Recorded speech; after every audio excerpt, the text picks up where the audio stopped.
You may be able to guess the next song on the radio, but does that make you psychic? Is it possible for you to communicate with spirits? Is it something that can be taught? I went to psychic school to try and find out.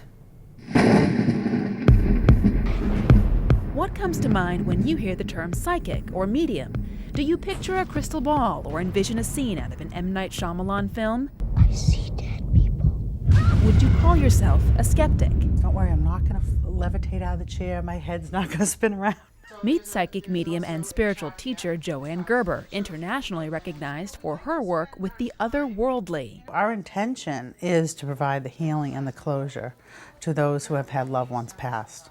Gerber remembers herself as a child, seeing and hearing things she couldn't explain. In the last 10 years, she says she's learned how to hone those skills and listen to the dead. What's more, I have discovered that everybody does have some ability, but few know how to use it. how many pay attention to the voices that they hear?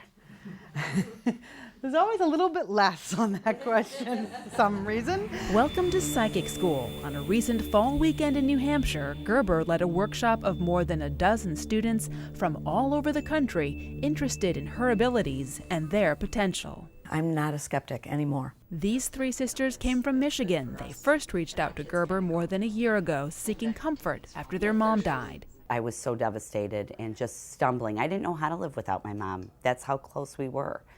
And she brought that back to me. She gave that gift back to me. So how does it work? Could I be psychic? Could I communicate with loved ones who've passed?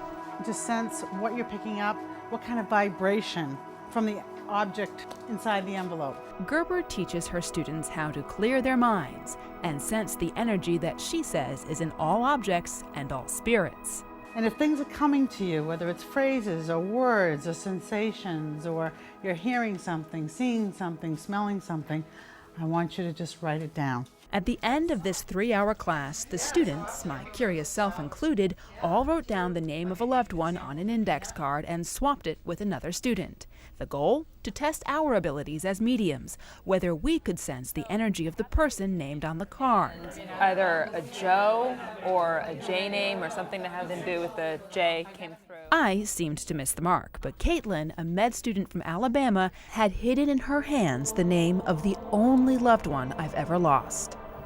I knew it was masculine, and I felt immediately that there was an M name somewhere. There was an M-A connection. I'm thinking either Matthew or Mark or Martin or something like that. I feel like it was strong, so I feel like that it was maybe his family name and not his first name. For some reason, I felt like there was a military connection, that maybe he had been in the military, maybe the Navy. Wow. So Arthur Martin. Was that, I mean, did I get any of it right? Yeah. It's my grandfather, and he was a pilot in the Navy. Gerber says scenes like this one play out in every one of her workshops. They get very emotional, and the person giving the message gets emotional, and before you know it, the whole class is emotional. I'm stunned.